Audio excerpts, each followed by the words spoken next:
Yo he querido titular el encuentro de esta noche Conformando mi carácter. Y vamos a reflexionar, como ven en la pantalla, Filipenses 4, los versos del 4 al 9. Y dice así la palabra de Dios. La leo de la Reina Valera contemporánea. Verso 4. Regocíjense en el Señor siempre. Y otra vez les digo, regocíjense, porque la gentileza de ustedes sea conocida de todos los hombres. El Señor está cerca. No se preocupen por nada.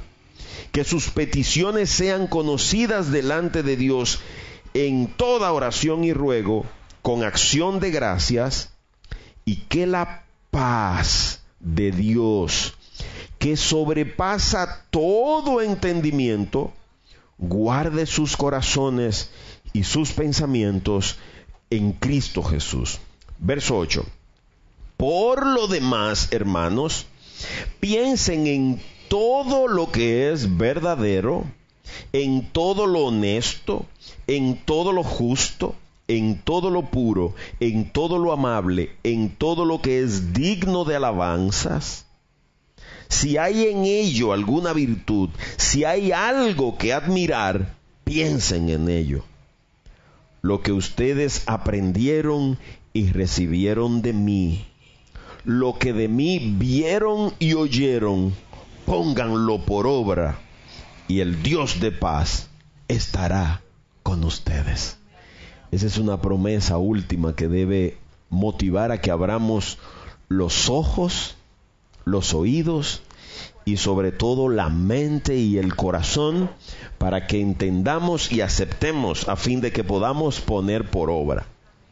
Y meditando en este pasaje he llegado a la conclusión de que Dios definitivamente no se le ha escapado ni un solo detalle en la creación del hombre. Aún el más mínimo detalle a Dios no se le ha escapado.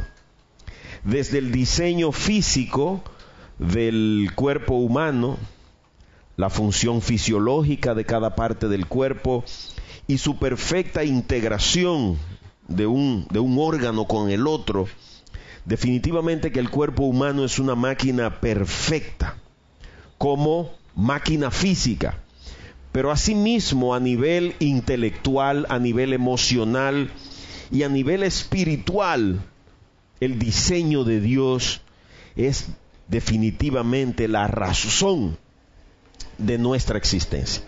La maravilla que nosotros somos no puede ser fruto de la casualidad. Y en este pasaje de hoy se nos plantean grandes retos, pues Pablo nos propone regocijarnos en el Señor. Y en este siglo XXI vemos que se nos propone regocijarnos, pero en todo menos en el Señor. Por eso es un gran reto. Y en un mundo donde el hedonismo, donde hacer solo lo que nos da placer, el hacer solo lo que nos da confort, tranquilidad, seguridad, entonces encontrarnos con esto que Pablo nos propone hoy, definitivamente que va a marcar grandes características en el perfil nuestro como creyentes, en nuestras características, en los rasgos de nuestro carácter. El hecho de que se nos mande a permitir que Dios sea nuestro gozo puede resultar contraproducente, contradictorio en el momento histórico en el que nosotros estamos viviendo. Este pasaje confronta no solo nuestra fuente de gozo, sino nuestra manera de pensar. Si se dieron cuenta, hay una lista de cosas en la que Pablo dice que nosotros deberíamos pensar. El apóstol sabía muy bien que todas nuestras acciones tienen su origen aquí arriba, en la mente. Todo lo que nosotros decimos o hacemos, incluso lo que dejamos de hacer, nace primero como una idea en nuestra mente. Por eso Pablo nos da una lista tan larga de características, detalles, cosas en las que nosotros deberíamos pensar. Y dado que al final esto se va a llegar a convertir en acción, porque las cosas que nosotros pensamos más tarde o más temprano van a convertirse en eventos, en hechos prácticos, Pablo entonces al final nos recomienda poner por obras una serie de características de las que él mismo se pone como modelo.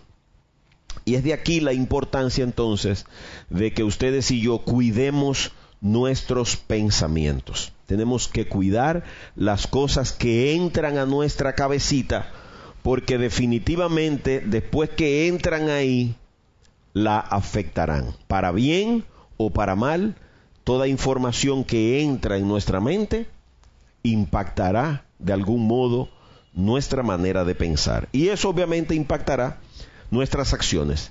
Les recuerdo que al texto bíblico le vamos a hacer 3 preguntas. ¿De qué habla el autor? ¿Qué es lo que el autor dice de eso? ¿Y cómo aplicamos eso que el autor dice a nuestra vida personal? Y recordadas esas 3 preguntas, siempre, cada vez que usted abra su Biblia, hágale esas 3 preguntas. Señor, ¿de qué hablas en este pasaje? ¿Y qué tú dices de eso de lo que tú hablas? ¿Y eso cómo aplica para mí en este momento? ¿Cómo yo llevo eso a mi vida personal? Para que entonces le demos la oportunidad a Dios de que nos transforme. Y con eso como introducción, entonces vamos a analizar lo que nos dice Dios en este texto de hoy, en el versículo 4. El apóstol Pablo comienza diciendo: regocíjense en el Señor siempre. Y otra vez les digo, regocíjense. Y ese último Pablo lo escribió con un énfasis especial. Por eso lo puso entre signos de admiración. Hay un énfasis, un deseo de que nos regocijemos desde el fondo del corazón. Y cuando yo leía eso, yo dije, qué golpe. Porque cuando usted se levanta hasta que usted se acuesta, usted va a ser bombardeado por todos lados, diciéndole que determinada bebida, que determinada sustancia para fumar, para olerse, que determinada marca de carro, que determinada marca de ropa, que determinadas actividades son las que le van a dar gozo, placer, felicidad, plenitud, regocijo. Pero cuando usted enfoca su vida en tener esas cosas y las consigue, se da cuenta que fue bueno durante un momento muy corto. Como esas bebidas, cuando uno tiene mucha sed y mucho calor, que están muy frías, estaban muy buenas en ese momentito, pero pasado 10, 15, 20 minutos ya usted vuelve otra vez a tener sed. Fue lo que le dijo Jesús a la samaritana. Y si analizamos, el mundo nos está proponiendo cada vez drogas más exóticas. Lo que comenzó masticándose una hoja de coca ha pasado por montones de procesos industriales y pasa por el crack, el éxtasis y un montón de cosas que uno escucha. Y eso, el mismo hombre intentando desarrollar sustancias cada vez más potentes, más poderosas, que te den más regocijo, más placer. Pero asimismo, mientras más alto te elevan esas sustancias, más duro te das cuando el efecto se va y caes de allá de lo alto. Lo mismo que el sexo. El sexo incluso ya se ha desvirtuado, ya no se sabe cuál es el modelo de pareja, porque hay hombres, hay mujeres, hay lesbianas, homosexuales, transvestis, bisexuales, transexuales, y una gama que esto no se sabe a dónde va a llegar, o sea, son transformers, una cosa increíble. Otros buscan ese gozo, ese regocijarse en el dinero, y enfocan su vida en acumular riqueza, riqueza, riqueza, riqueza, riqueza, y mucha riqueza, y mucho dinero, y cuenta de banco, y casa de lujo, y carro de lujo, y empresa de lujo, y cuando vienen a darse cuenta tienen las manos llenas de todo, menos de regocijo. Seguimos tan vacíos, tan carentes de paz, el corazón vacío. Se nos fue la vida, se nos fueron los hijos, se nos diluyó la relación de pareja, se nos murieron los padres y como que nosotros el enfoque era el dichoso dinero, se nos fue todo. Y así pudiéramos hacer una lista muy larga de cosas que pudiéramos ver como objeto de regocijo cuando yo tenga ese carro, mire, si yo tuviera ese vehículo, yo fuera feliz. De hecho, cuando uno está a pie, uno dice, si yo tuviera un carro, estuviera en la playa ahora bañándome. Y después usted lo tiene y se queda en su casa viendo televisión. No hay tal eso. Incluso, algunas de ellas pueden resultar muy dañinas. El sábado pasado veíamos en la televisión un reportaje que hizo una de las periodistas prominentes de nuestro país, en el que se analizaba un instrumento que se ha hecho súper famoso, la dichosa juca, en el que ahora los jóvenes no solo ponen tabaco, sino que hacen unos cócteles ahí, hacen unas mezclas, un mix, como dicen ellos, un blender ahí, una cosa, y ella explicaba las consecuencias, y no lo decía ella, sino ella leía un informe de la Asociación Americana de Neumólogos, del daño, del cáncer que produce eso en muchísimos sitios. Entonces, Dios, viendo esta realidad del hombre, a través de Pablo, nos advierte que Él es la única fuente de regocijo verdadero. Y anoche hablábamos de eso, analizábamos a Pedro, y Pedro nos decía, señores, confórmense con todo lo que hicieron hasta aquí.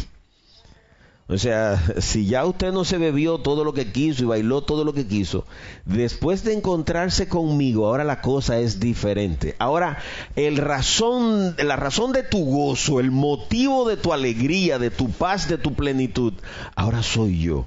Y es por eso que las personas entonces no nos comprenden. ¿Y cómo es posible que tú puedas estar en tu casa y estar feliz? ¿Cómo es posible que tú, pudiendo estar ahora en un liquor store, esté en una choza como esta, escuchando a un tipo hablar de un libro que nadie le hace caso? ¿Cómo es posible? Pero el que no cultiva una vida espiritual no puede entender las cosas del espíritu. Por eso estas cosas le parecen locura. Y no entienden el gozo que da cuando usted ora a Dios, cuando usted le obedece, cuando usted lo honra, aún en medio de las pruebas. Y fíjense que ese verso completo trata ese tema, regocíjense. Y Pablo es enfático en eso. No una vez, sino dos veces. O sea, Pablo está reiterando de que el primer rasgo que debe mostrar un creyente verdadero es que Dios es su fuente de gozo. Entonces la primera revisión que tenemos que hacer a nuestro carácter es si yo me gozo en el Señor.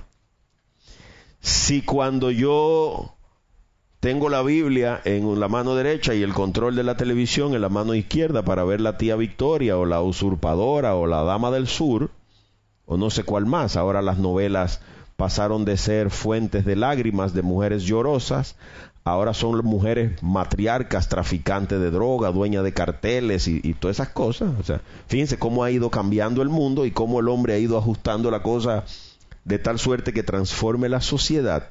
Cuando usted tiene esas dos cosas, ¿cuál es su motivo de gozo?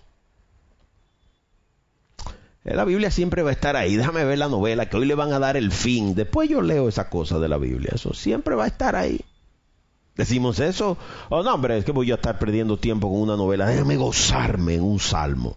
Y entonces usted desenfunda el Salmo 59, que mucha gente le tiene miedo, y anoche nos gozamos analizando ese salmo, el Salmo 68, el 69, anoche destripamos esos salmos por todos los lados y nos gozamos en esos salmos, porque a una de nuestras hermanas le habían dicho que esos salmos no se podían leer, que esos salmos eran cosas terroríficas, y entonces nosotros decíamos, pero si Papá Dios lo puso ahí, no puede ser una cosa terrorífica. Entonces intentamos discernir eso en el espíritu y nos dimos cuenta que es un salmo precioso con muchísimo poder.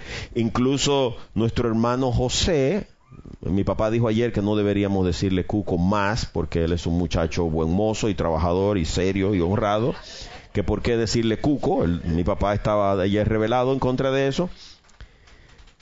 Pero nuestro hermano decía ayer, oye, esos últimos dos versos deberíamos leerlos 3 veces al día. Eso les carga las pilas a uno para salir a librar las batallas. Y fíjense si Pablo es enfático en decirnos que Dios debe ser nuestra razón de regocijo, que en la misma carta a los Filipenses, en varias ocasiones, y yo les voy a citar nada más que 2 casos más, Filipenses 3, verso 1, escuchen lo que Pablo dice: por lo demás, hermanos, gócense en el Señor. Ahí está. Ahorita dijo regocíjense, ahora dijo gócense en el Señor. A mí no me molesta escribirle las mismas cosas y para ustedes es mejor. O sea, Pablo está diciendo, a mí no me molesta repetírselo 1 vez, 2 veces, 3 veces, 4 veces, porque por repetición a lo mejor así se lo aprenden. Y miren en Filipenses 2, verso 18. Oigan lo que escribió Pablo ahí en la misma carta. Y asimismo, también ustedes, miren cómo lo escribió ahora, gócense y regocíjense conmigo. O sea, ahora se lo dio 2 veces. Gócense y regocíjense. ¿Por qué? Porque esto tiene que ser la razón de mi alegría. Porque si va a seguir siendo el alcohol, voy a tener que beber todos los días. Si va a seguir siendo la droga, voy a tener que endrogarme todos los días. Y en la medida que me haga dependiente, voy a tener que usarla más de 1 vez al día. Y eso me va a llevar a la muerte, definitivamente. Si es la belleza, la gravedad en algún momento va a comenzar a tirar cosas para el suelo, entonces voy a tener que vivir en un quirófano todos los meses arreglándome cosas. Entonces, ese es el detalle. Pablo es enfático en decir que el cristiano verdadero, el perfil del creyente auténtico, tiene como característica que la fuente de gozo es Dios, no es otra. Si hay algo que te dé más gozo que Dios, más plenitud que Dios, más seguridad que Dios, entonces hay que revisar tu perfil. Y mira lo que él sigue diciendo en el verso 5. Escuchen el verso 5 de nuestro pasaje de hoy, de Filipenses 4. Que la gentileza de ustedes sea conocida de todos los hombres. El Señor está cerca. Y usted dirá, ¿y qué tendrá que ver la gentileza con el regocijo? Porque él nos puso la primera característica, que el gozo sea Dios. ¿Y ustedes creen que una gente aburrida, entruñado, preocupado porque el precio del dólar está bajando, que el petróleo está bajando, que el oro se ha deprimido? ¿Tú crees que una gente perdiendo dinero, entruñada, enculillado, plegándose por todos lados, podrá actuar con gentileza? No, esa gente da muchísimo boche. Por eso es que hay unos jefes que uno no quiere trabajar con ellos, porque tienen la boca calibre 45. Cada vez que abren la boca es un cartuchazo que le dan a uno. Pero Pablo está diciendo que hay una característica adicional. La primera era gozarse en el Señor. Mi regocijo tiene como fuente a Dios. Pero en el verso 5 Pablo trae otra característica. Los cristianos auténticos son gentiles. Y aquí el concepto de gentil no es el gentil que habla en su contexto general, el Nuevo Testamento, de esas personas que no éramos parte del pueblo judío. No, no se trata de eso. Se trata de gentileza, de cordialidad, de amabilidad. Entonces, un cristiano auténtico en su perfil personal es gentil. Por eso debemos tratar con amabilidad a todos, incluso a los cascarrabias, a los que nos caen mal, a los que nos odian. Y Jesús incluyó hasta los enemigos. Por eso nuestro mismo hermano Cuco Ayoche decía, ya yo no peleo más, ahora voy a decir te amo y estoy orando por ti. Los pleitos se acabaron. Se acabaron los pleitos. ¿Te das cuenta? Pero esto es la palabra de Dios la que va a hacer eso. ¿Por qué? Porque cuando Dios pone este perfil delante de nosotros, no lo hace para que nos informemos. Es para que entonces le demos lugar al Espíritu y que Dios nos transforme.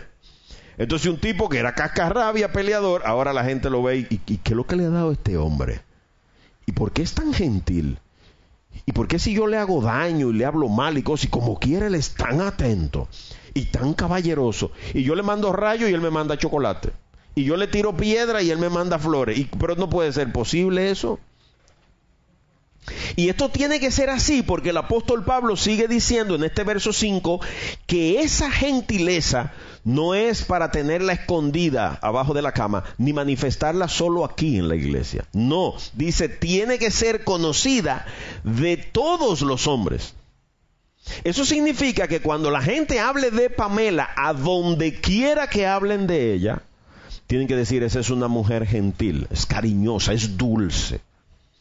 Uno puede llegar atareado, pero cuando uno llega a la oficina de Judy, ahí hay un espíritu diferente. Uno llega donde Indiana y se sienta ahí con ella y uno no se quiere ir.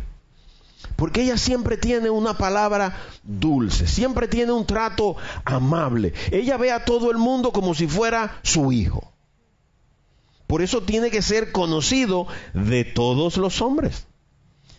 ¿Y por qué estas características son importantes? Por lo que Pablo dice al final del versículo 5. El Señor está cerca.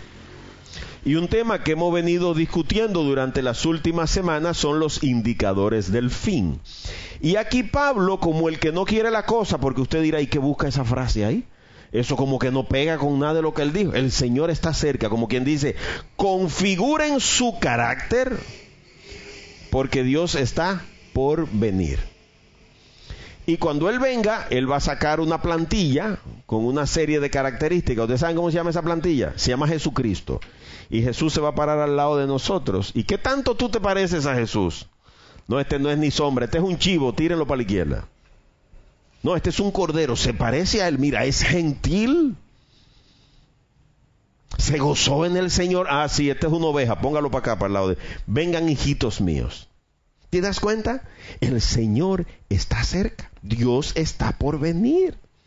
Entonces, si Dios está cerca, este análisis de nuestro carácter no puede ser para un día. No, yo voy a ver la novela, yo después averiguo. No, voy a seguir con mi juca aquí. ¿Quién va a tener eso? Dios está viniendo desde que yo nací, no acaba de llegar. Y yo siempre le digo, si Él no llega antes de que tú te mueras, cuando te mueras tú vas a ir donde Él. O sea que ese encuentro va. Ese encuentro va, quieras tú o no quieras. Y ahí es donde está el detalle.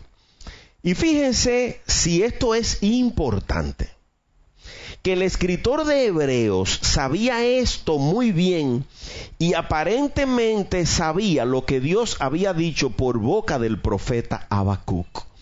O sea que el que escribió a Hebreos había leído las Sagradas Escrituras, porque Hebreos 10:37 dice, porque dentro de muy poco tiempo el que ha de venir vendrá y no tardará. Porque es una promesa. ¿Y de dónde sacó eso el escritor de Hebreos? Pues de Habacuc, capítulo 2, verso 3.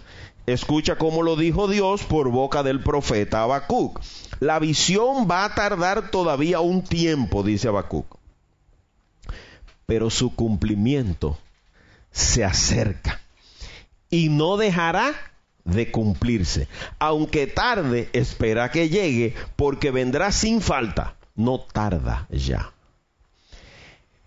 Y anoche llegábamos a la conclusión de que si Jesús hubiera venido hace un año, quizá muchos de los que estamos sentados aquí no nos estuviéramos en el proceso de santificarnos, a lo mejor nos hubiéramos perdido. Quizás Jesús no ha llegado hoy porque a nosotros hay características del carácter que debemos mejorar. O quizás hay personas, Laura, a la que a nosotros nos toca hablarle, presentarle a Jesús, porque si no es a Mauri que lo hace, nadie lo hará. Que si no es Wendy que se lo dice, nadie lo hará. Entonces Dios está dando chance a que Wendy vaya y le hable a esa persona y Dios toque el corazón de esa alma que Dios quiere salvar y todavía no se ha salvado. Se llama misericordia de Dios. Se llama gracia de Dios. Y no es algo que tú y yo hacemos, es un regalo de Él. Si hubiera venido hace 2 años o 3 años, a lo mejor ustedes y yo, hace rato que fuéramos un chicharrón con limón en el infierno. Chicharrón fuéramos ya, no otra cosa. Entonces es claro que el tiempo se está cumpliendo. Y cuando analizábamos anoche una serie de señales que nos cuenta Lucas 21, vimos ahí, incluso los muchachos descubrieron unos recursos que tienen sus Biblias para hacer unos estudios cruzados con donde habla lo mismo y nos gozábamos con la palabra de Dios. El tiempo se está terminando y Dios está a la puerta, Jesús está a punto de venir. Y entonces, si ustedes observan, en el versículo 6, Pablo nos da dos características más. Ya vimos, el gozo es el Señor. No puede ser otra cosa la fuente de gozo del cristiano. Número 2, nosotros los cristianos auténticos somos personas gentiles, amables, corteses, dulces. Miren, para ser agrios como el limón, urticante como el ácido de batería, empalaguemos como la miel. Que la gente diga, oye, pero es que Aniberca es tan cariñosa, que empalaga a uno. Esa mujer quiere tratar a uno tan bien que uno se siente hasta incómodo. Pues no lo deja ni respirar, de tanto que quiere respirar por uno. Mejor que digan eso que digan, ay, para allá yo, esa mujer, es insoportable eso. No. Y aquí en el verso 6, entonces, Pablo nos da dos características más. El verso 6 comienza diciendo, no se preocupen por nada, que sus peticiones sean conocidas delante de Dios en toda oración y ruego con acción de gracias. Y si abrieron bien los ojos, se dan cuenta que hay una primera oración con tan solo 5 palabras que dice, no se preocupen por nada. Y esa es una característica del cristiano. El cristiano verdadero no se preocupa, no se afana.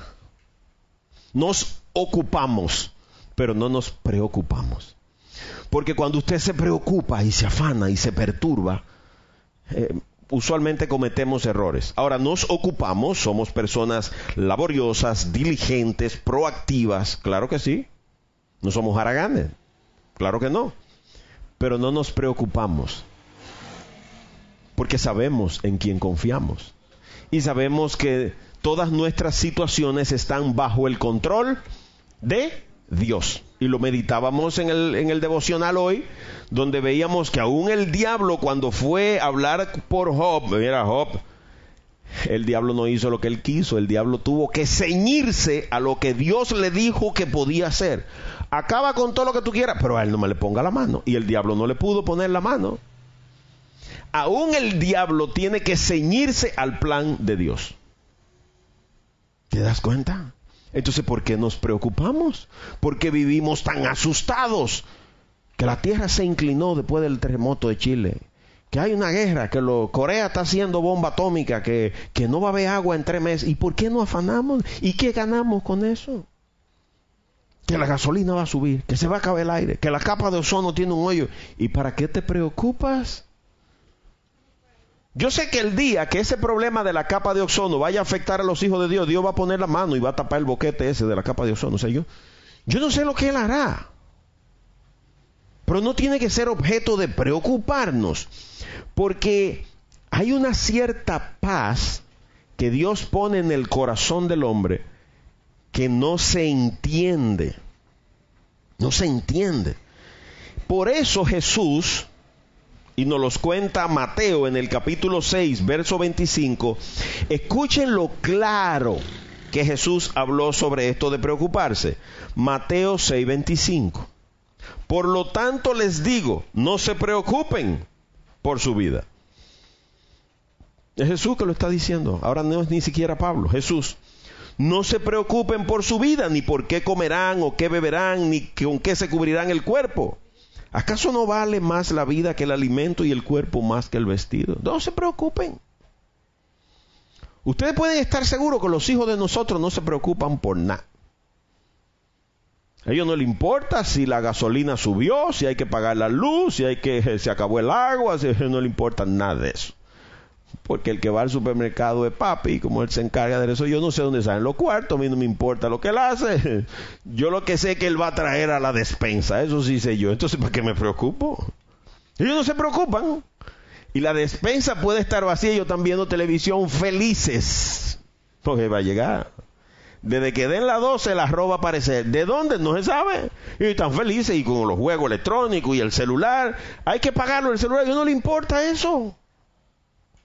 Porque papi lo va a pagar. Mami va a encontrar los cuartos de donde sea. Esa mujer se va a partir en 8 para cubrir las necesidades. Y si esos somos nosotros, que somos malos e imperfectos, que sabemos dar cosas buenas a nuestros hijos, ¿qué no hará nuestro Padre Celestial, que es la fuente de bien? Es el bien en sí mismo. Por eso, una característica, cuando usted ve a una gente atareada y volviéndose loca, cuestione su fe. Este tipo está raro, mano. Hay que llamarlo y decirle, mira, confía en que Dios... Y evangelizarlo. Dios tiene el poder, Dios tiene control, ora, pon ese problema en la mano de Él y confía que a su tiempo Él lo resolverá. Por eso nosotros estamos tranquilos. A Mauri lo van a operar, a Luisito lo van a operar. Hay una serie de cosas que van a ocurrir, pero nosotros estamos tranquilos. ¿Por qué? Porque nosotros sabemos en el Dios que hemos creído. Y cualquier cosa que ocurra es porque Él la tiene bajo control. O sea, no nos podemos preocupar, nos ocupamos. Si el médico dijo traigan una gasa, llevamos la gasa. Traiga 2 jeringuillas, llevamos la jeringuilla. Pero no nos vamos a volver locos. Y ahora, y 3 días sin dormir, y metiéndole estrés al muchacho. Y ahora, y si se infecta, y si no cicatriza. No, eso no es problema tuyo. Característica número 3 de un creyente: no nos preocupamos. Nos ocupamos. Eso sí, ocupados sí.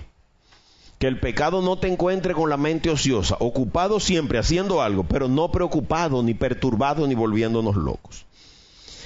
Observa que hay otra característica en este mismo verso 6, porque ahora Pablo apunta a una característica importante en el carácter de un creyente: que sus peticiones sean conocidas delante de Dios. Entonces Pablo está diciendo que un cristiano verdadero es una persona de oración. Es una persona que, así como puede ver 5 o 6 horas televisión, o puede estar 5 o 6 horas conversando con los amigos, puede estar 5 o 6 horas delante de Dios de rodillas orando. O 5 o 6 horas meditando la Biblia. O agarrar un pasaje por 5 o 6 horas y destriparlo por todos lados, escudriñarlo, rumiarlo, sacarle el jugo a ese pasaje bíblico. 5 o 6 horas, eso no es nada. En un concierto de rock, 5 horas, eso no es nada. Entonces, si mi gozo es el Señor... De hecho, Wendy dijo ayer, nos concentramos tanto analizando el Salmo 59, que cuando íbamos por mitad, dijo Wendy, tenemos que sacar un día entero para esto. Tenemos que sacar un día completo, donde no haya que salir huyendo a las 10 porque se hace de noche, uno no sabe si queman goma, tiran piedras. No, es un día. Entonces comenzamos a entender por qué el domingo. Comenzamos a entender por qué Dios dijo, afánense 6 días, pero el domingo es mío. ¿Para qué? Para que no lo pasemos en eso. Es que después que usted comienza a conocer a Dios y a ir a revelarse a través de su palabra, 1 hora y 2 horas no es nada. Por eso cuando yo veo este reloj que dice que tenemos 52 minutos aquí, a mí me parece que no hemos comenzado a predicar, porque ahora que vamos por el versículo 6 y debemos llegar hasta el 9. Y a mí me daría lo mismo. Yo tengo un problema en la columna que me tiene con un dolor intenso durante todo, y si a mí se me olvida, yo estaría de pie aquí la noche entera. Porque esto se convierte en un gozo, a uno le da pasión, le da seguidilla. ¿Por qué? Porque es el propio Espíritu el que te va animando, alimentándote. Entonces, si usted está memado y no está entendiendo, averigua a ver qué es lo que ocurre. Wendy dijo, no es un día entero. Pero ¿y cómo es que con un salmo, una cosa, tenemos 2 horas en un versículo? ¿Cómo es posible esto? Y yo no entendía eso.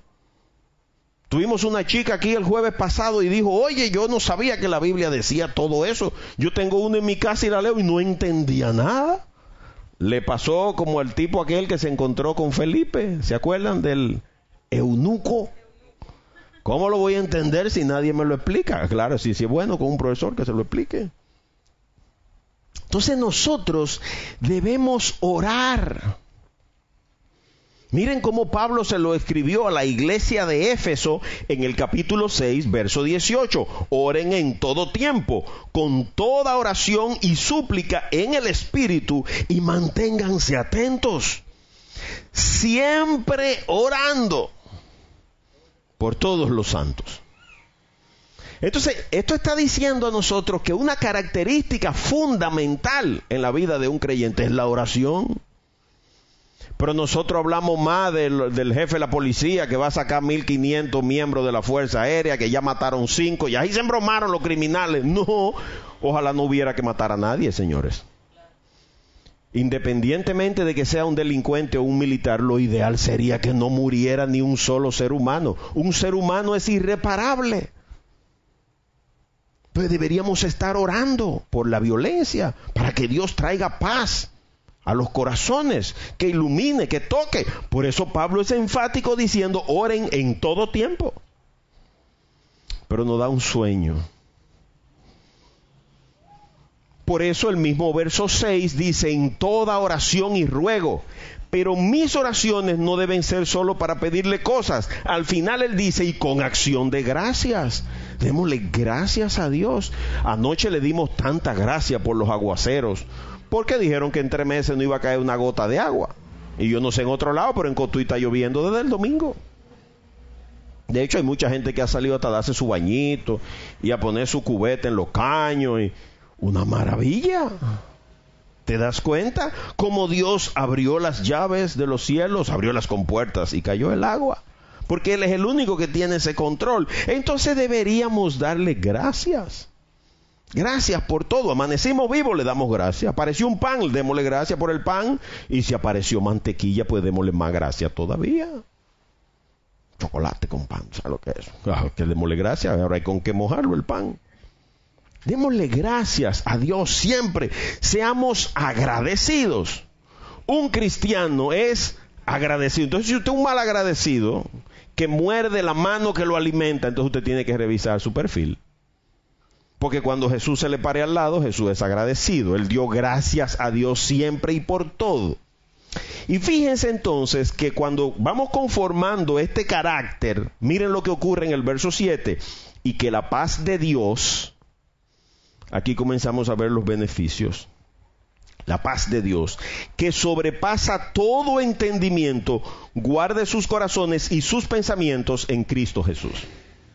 Y que la paz de Dios, y esto fue lo que Jesús dijo que nos iba a dar. ¿Por qué? Porque Jesús sabe que desde el momento en que usted lo abrace a Él, se volvió enemigo del mundo.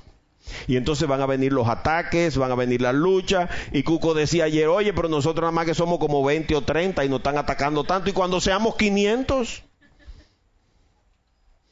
¿Y por qué que por donde uno quiera que va le hablan de esto? Claro, porque nos abrazamos a Jesús, entonces nos constituimos en enemigos de los otros. Porque es que nada más hay 2 grupos. Cuando usted abraza a Jesús, se volvió enemigo del diablo. Es por eso que nos atacan, nos critican, nos murmuran, nos dicen anticuados, que estamos llenos de tabúes, que estamos viendo una cosa que ya pasó de moda, que la Biblia, que ¿quién le está haciendo caso a eso? La paz de Dios. Por eso, aunque nosotros enfrentamos crisis, porque ahí está Mauri, aunque sea una sanganá lo que le vayan a hacer a él, es una cirugía, le van a poner una anestesia, le van a herir con un escalpelo y le van a dar punto. Oiga, usted se corta con una hoja de papel en la yema de un dedo y eso pica muchísimo.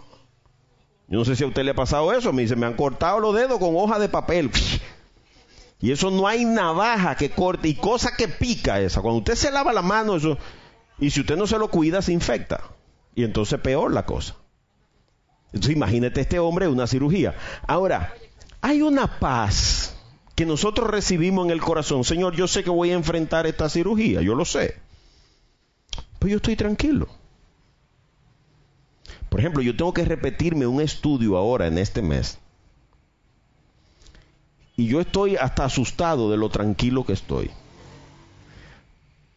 Y sobre todo después que leí un mensaje que alguien puso, yo creo que fue Aurora.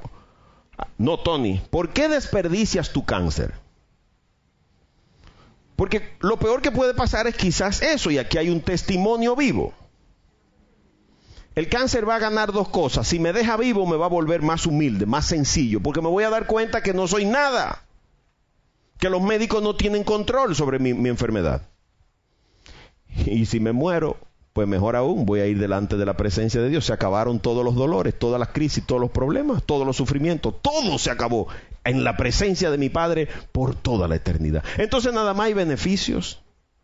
Pero esa paz que usted llega a recibir, a pesar de que no haya dinero, a pesar de la quimioterapia, eso es Dios que lo da. Pero los otros no entienden eso. ¿Y cómo tú puedes estar tan tranquila? ¿Y cómo que tú tienes 7 años trancada en una casa sin beber alcohol, sin hombre, y que tú puedas vivir? Eso es mentira. El mundo no entiende eso. Por eso Pablo dice que es una paz que sobrepasa el entendimiento humano. O sea, la mente del mundo no comprende que usted sentado aquí se pueda gozar y hasta reírse y pensar, es verdad, y como Pablo sabía que yo soy así. Usted sabe que a usted que Dios se lo está diciendo. Nadie tiene que llamarlo por su nombre. Usted sabe de esa característica cuáles son suyas y cuáles no. Usted lo sabe. Y tú dices, ¿cómo Dios cuidó esos detalles? Y fíjate si esta paz es importante, que desde el antiguo pacto, el profeta Isaías, capítulo 26, verso 3, dijo, tú guardas en completa paz a quien siempre piensa en ti y pone en ti su confianza. Oigan, qué oración más bella la de Isaías. Señor, tú guardas en completa paz. No es de que una paz, porque usted a veces tiene paz porque puede pagar la luz, pero se le acabó el gas. Entonces está feliz porque no le van a cortar la luz, pero no tiene gas para cocinar el arroz. Entonces siempre hay un problema para estar perturbado, pero Dios guarda por completo la paz de sus hijos. Y esto lo sabía Isaías, por eso lo escribió, Isaías 26, verso 3. Tú guardas en completa paz. Y es por eso que esa completa paz sobrepasa el entendimiento humano. La gente no entiende eso. Y el que no lo entiende, entonces necesita darse un palo de whisky todos los días para poder dormir, porque si no se endroga no duerme. Y ayer algunos hermanos decían, yo he tenido noche que llego de que a darme un baño para acostarme y me pongo a leer la Biblia y despierto al otro día a las 5 de la mañana. Puedo dormir en paz. ¿Te das cuenta? Eso solo Dios lo hace. Sin beberse un Valium, un Prozac, un diazepam, nada de eso. 3 tragos de whisky, emborracho y a dormir. No es necesario eso. Y fíjate que esta paz, nos sigue diciendo Pablo, guarda nuestros corazones. Porque cuando usted está en paz, su mente está tranquila. Fíjate que termina diciendo sus pensamientos en Cristo. Guarda sus pensamientos. Tu mente está tranquila. Tú no estás perturbado ni inquieto. ¿Y qué vamos a comer mañana? Yo no sé. Esperemos que mañana llegue. Porque el maná llegaba todos los días y nadie decía, ¿y habrá huelga en la mata? Y el camionero del pan pasará. No, yo no tengo que ver cómo va a venir eso. Dios lo mandará. Tu mente está tranquila. Por eso esta paz guarda tus pensamientos. Lo que tú razonas, lo que tú conoces, la capacidad intelectiva de tu mente, cuando tú la subordinas a Dios, puedes estar en paz. Los científicos no saben eso. Y entonces cuando te toca eso, que tú tienes la mente de Cristo, porque un cristiano auténtico tiene la mente de Cristo. Escucha cómo Pablo escribió eso. Primera de Corintios, capítulo 2, verso 16. Porque ¿quién conoció la mente del Señor? ¿Y quién podrá instruirlo? Eso es Pablo preguntándole a los corintios. Y oye cómo le responde. Pero nosotros tenemos la mente de Cristo. Y esa debe ser nuestra aspiración. ¿Qué haría Cristo si estuviera en mi lugar? Si Cristo tuviera que enfrentar esta situación, ¿cómo reaccionaría? Entonces yo necesito, por eso es que necesito revisar mi carácter.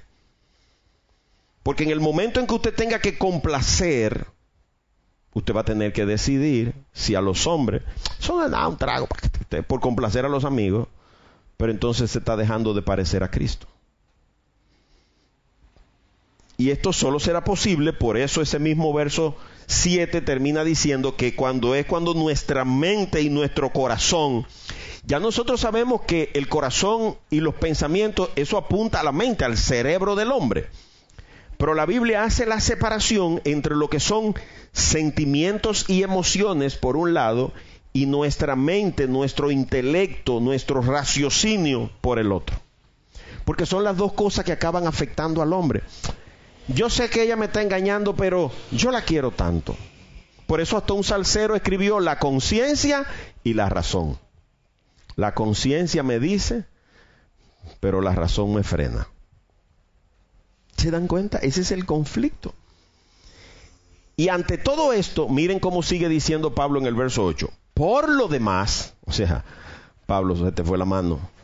Como si fuera poco, equivaldría a lo mismo a decir, y como si fuera poco, hermanos, y esto ahora nos demuestra a nosotros que este mensaje que Pablo está mandando no es para todo el mundo, es para los hermanos, porque el que no conoce a Cristo no entiende estas cosas.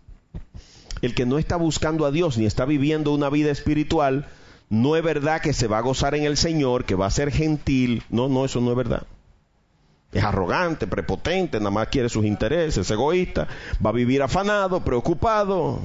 ¿Se dan cuenta? Por eso él dice, por lo demás, hermanos, escuchen cómo sigue diciendo, piensen, y a mí me hace gracia porque a veces usted escucha a unos genios en la televisión que dicen que los cristianos no pensamos, que somos estúpidos porque creemos en este libro. No, yo no empeño mi cerebro para creer en nada. No, pero Pablo está diciendo aquí que hay que pensar. Porque nosotros no somos estúpidos. A nadie le dicen que enganche el cerebro allá afuera antes de entrar aquí. No, usted viene aquí a entender esto para poder ponerlo en práctica. Ahora, ¿cómo usted entiende esto? Porque Dios se lo revela. Usted lo entiende. O usted no está entendiendo todo lo que Dios le está diciendo. Ahora, ¿en qué Pablo dice que debemos pensar? En lo que es verdadero, en lo que es honesto, en lo que es justo, en lo que es puro, amable y digno de alabanza. Y ahí hay una lista de características. Entonces usted esta noche agarre ese versículo 8 y lo pega en el espejo y usted se para a mirarse con una lupa. ¿Hay verdad en mí? ¿O yo vivo metiendo cuentos, me vivo justificando, hablando embuste? ¿Soy honesto? ¿Soy una persona honesta? Yo digo la verdad aunque yo salga perjudicado, aunque mi imagen se perjudique. ¿Soy una persona honesta? ¿Que no le pongo la mano a lo que no es mío? ¿Soy justo? ¿Doy a cada quien lo que le corresponde? ¿O yo trato a lo mío con cierto privilegio? Bueno, Pamela es mi sobrina, vamos a darle 3 a ella. Nivelca, no, esa vamos a darle 1 nada más. No, el rubio no necesita eso. No. Si vamos a repartir, vamos a repartirle a todos con justicia. Dios es justo. Cuando Él manda la lluvia, moja la casa de lo bueno y de lo malo. Y si Él hace eso, todo lo puro, todo lo amable, todo lo digno de alabanza. Y Pablo es tremendo. Piensen. ¿En qué más, Pablo, tenemos que pensar? O ya, dejamos de pensar. No, piensen en alguna virtud y en algo que admirar. Porque la gente tiene que sorprenderse cuando nos vea. Pero es que no puede ser posible. Como le dijo una señora a mi mamá, ¿y cómo es que Fifo dando clase en Iteco ahí puede comprar carro y cosas? Pues está vendiendo droga, le dijo mi mamá. Está vendiendo droga, eso es. Eso es lo que tú me quieres decir. Pero nosotros, la gente se tiene que sorprender cuando nos vea. Porque el mercado le vende a las modelos. Hoy alguien publicó una foto, yo creo que fuiste tú, de Sylvester Stallone que se convirtió a Cristo. Y la persona que lo publicó puso un comentario abajo: si hubiera sido que se declara gay, eso tuviera en todas las redes sociales. Pero como fue que se convirtió a Cristo, eso nadie lo comenta. Si hubiera sido que lo encuentran endrogado, o borracho, o que violó a una niña, o que mató a golpe a la mujer, eso tuviera en todas las redes sociales. Pero como fue que se convirtió a Cristo, eso nadie lo sabe. Es una noticia de la secreta. Nadie ha hablado de eso. Yo me sorprendí cuando yo mismo les confieso. Yo me sorprendí cuando vi la noticia, tengo que investigarla porque hay muchas noticias que la publican y no son ciertas, pero esas cosas pasan calladitas. Y fíjense que cuando nosotros actuamos de esta manera, oye lo que la Biblia dice que ocurrirá. Escucha a Romanos 14:18. El que de esta manera, ¿de qué manera? Pensando en lo verdadero, lo honesto, lo justo, lo puro, lo amable, lo digno de alabanza, en toda virtud y en lo que es digno de admirar. Cuando usted es honesto, cuando usted es una persona que no se preocupa, cuando Dios es su gozo, cuando usted es así, el que de esta manera sirve a Cristo, agrada a Dios y es aprobado por los hombres. Por eso usted, de mucha gente puede decir cualquier cosa, pero no los puede acusar. Y las cosas que uno usualmente le critica, se la critica por envidia. Porque uno quisiera en el fondo ser así. ¿Cómo ese tipo predica así? ¿Cómo John MacArthur pudo dedicar 40 años a predicar a Mateo nada más? Palabra por palabra. 40 años nada más predicando a Mateo. ¿Y cómo puede ser posible? Entonces a uno le da envidia, pero usted no lo puede acusar. Agrada a Dios y es aprobado por los hombres. Los mismos hombres reconocen que los cristianos son más serios que todos los otros. Y cuando usted lo ve en un grupo, usted dice, espérate, ese tipo es diferente. Ahí hay algo raro. Ese no se parece al resto. Por eso los hombres lo aprueban. Por eso en los trabajos, usted va a un negocio y usted se da cuenta quién conoce la palabra de Dios, quién ora. Pero es de una vez que usted se da cuenta. Por eso Pablo dice que cuando nosotros vivimos de esa manera, ponemos una sonrisa en la cara de Dios, en el rostro de Dios. Le agradamos a Dios. Y usted se imagina que Dios le diga al diablo, como le dijo de Job, te amaré, viste a mi hija Marilis. ¡Wow! Esa mujer ha enfrentado batallas y ha permanecido fiel. Ha tenido oportunidad de hacer y se ha mantenido. ¿Tú te imaginas que Dios eche aguaje con uno? Viste a Niverca, una muchachita joven, bonita, no se ha dejado llevar de las otras locas, viste, esa es de la mía. ¿Tú te imaginas? Yo le decía hoy a mi hija Diana, ¿te has dado cuenta en la medida que has ido cambiando ciertas prácticas, cómo Dios te ha ido iluminando y los trabajos son cada vez mejores? Y ella nada más que se reía así como quien dice, wow, ¿y cómo mi papá sabe esto? Y así mira. Porque se nota. Eso no puede estar escondido. Jesús dijo que nadie prende una lámpara y le esconde abajo de la cama. Estamos viendo los resultados. Y eso es evidente. Y una vez estos pilares han conformado nuestros pensamientos, todo esto que estamos viendo hasta ahora, esto nos llevará entonces a otro detalle interesante que nos cuenta Filipenses 4. Y este es nuestro último versículo, el 9. Lo que ustedes aprendieron y recibieron de mí, ahora Pablo nos está lanzando un reto. Porque esto no es para muchachos. Esto es para mujeres que los ruedos de la falda, de los pantalones, pero ya las mujeres no usan falda. De hecho, ahora en las invitaciones le dicen, recuerden que deben venir con vestido. Yo le decía a mi esposa, dentro de unos años, cuando inviten a los hombres, le van a decir, acuérdense que deben venir con pantalones. Porque esto está cambiando tanto.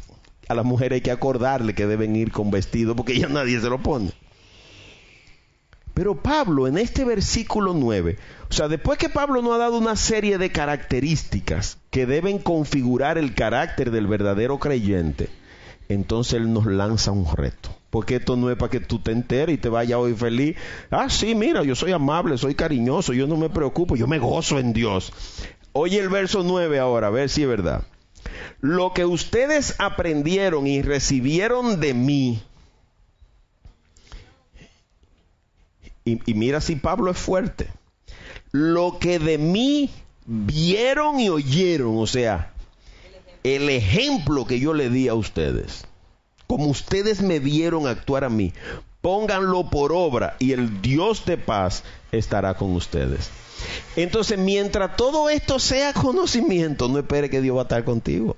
Tú estás informado, pero no transformado. Tú sabes, pero no haces. Y la fe sin obras es una fe muerta. Pablo ahora nos está lanzando un gran reto. Y cuando tú te veas en el espejo esta noche, tú vas a decir, yo soy un buen ejemplo. Yo soy un buen ejemplo para mi esposa, para mi hija. Mis sobrinos me ven como un buen ejemplo. Yo estoy modelando el perfil de un hombre verdadero, de un verdadero creyente. Yo soy digno de confianza. Yo pudiera ser el mentor de algunas personas. Yo pudiera ser digno de poner de ejemplo. Porque eso es lo que Pablo está diciendo. Y fíjate si esto es importante.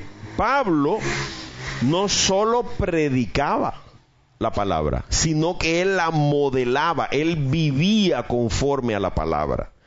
Y fíjate que en esta misma carta de Pablo a los Filipenses, en el capítulo 3, versos 17 y 18, él también escribió, hermanos, sean ustedes imitadores de mí y fíjense en los que así se conducen. O sea, él está diciendo, no soy yo el único perfecto. Hay otros, claro, Timoteo, había un grupo de gente que andaba con él, Juan Marcos. Según el ejemplo que ustedes tienen de nosotros. Porque por ahí, y aquí viene la advertencia, porque por ahí, dice el verso 18, andan muchos, de los cuales muchas veces le dije, y llorando vuelvo a decirlo, que son enemigos de la cruz de Cristo. Mucha gente que anda con su Biblia, que predica, que usted lo oye hablando, hermano, está bendecido de victoria en victoria, y matando a la mujer a golpe, bebiéndose los cuartos. No honran a Dios. Y Pablo está diciendo, hay gente que parece que es, pero no es en verdad. Y llorando se lo digo, dice Pablo. Pero Pablo está poniendo su propio ejemplo y está corriendo el riesgo incluso de poner a sus compañeros, porque Pablo sabía de la madera que estaban hechos. Eran cristianos auténticos. Y Pablo fue enfático en eso, se lo escribió también a los corintios. Primera de Corintios 4, verso 16. Por tanto les ruego que me imiten. Miren si Pablo estaba convencido de lo que era. Pero nada más no fue Pablo que dijo eso. Porque estos cristianos eran verdaderos. Por eso dieron su vida. Por eso fueron capaces de dar su vida por Cristo. Miren a Pedro ahora. Un hombre del que quizás muchos de nosotros se burla porque siempre metía la pata. Porque era el que siempre salía huyendo. Era un toro desbocado. Escuchen a Pedro. Primera de Pedro, capítulo 5, verso 3. No traten a la grey como si ustedes fueran sus amos. Al contrario, sírvanles de ejemplo. La grey es el pueblo de Dios. El rebaño de las ovejas. El redil. El resto santo, el remanente, ustedes y yo, este grupito que está aquí. Pedro está diciendo, Fifo, tú tienes que darle ejemplo a esa gente. El día que haya que orar, tú tienes que ser el primero. El día que haya que dar muestra de fe, tú tienes que ser el primero. El día que haya que cooperar, tú tienes que ser el primero. Tú tienes que dar el ejemplo, porque eso fue lo que dijo Jesús. El que quiera ser grande, sirva. El que quiera ser de primero, póngase de último. Pero a nosotros, señores, nos cuesta que Dios nos purifique, nos santifique, porque hay marcas de la carne en nosotros, señores, que no son fáciles de quitar de encima. Yo reconozco que hay características humanas en nosotros que no son fáciles de quitarnos de encima. Solamente cuando nosotros nos humillamos delante de Dios y le decimos a Él, ven tú, desbarátame y hazme de nuevo. Solamente así. El mismo Pablo llegó a decir, 3 veces le he pedido a Dios que me quite este aguijón. Lo que significa que el mismo Pablo estaba librando su propia batalla con sus propios demonios. Igual que usted y que yo. Cuando Pablo liberó eso, cuando entendió que la gracia de Dios tenía que bastarle. con que Dios esté pendiente de nuestra vida y nos sostenga y nos guarde, es más que suficiente. Porque si Dios está conmigo, ¿quién en contra de mí? Entonces, el saber eso tiene que ser una razón más que suficiente para que tú y yo nos traguemos nuestro carácter y nos dejemos transformar por el Espíritu Santo. Por eso, mis hermanos, yo confío en que Dios, en su infinita misericordia, definitivamente en su infinita misericordia y por su gracia, Él permita que nosotros podamos ser transformados. Que tomemos este pasaje y revisemos nuestro carácter y lo conformemos conforme a la imagen de Cristo, para la honra y la gloria de Dios. Oremos juntos, mis hermanos. Vamos a darle gracias a Dios por el encuentro de hoy.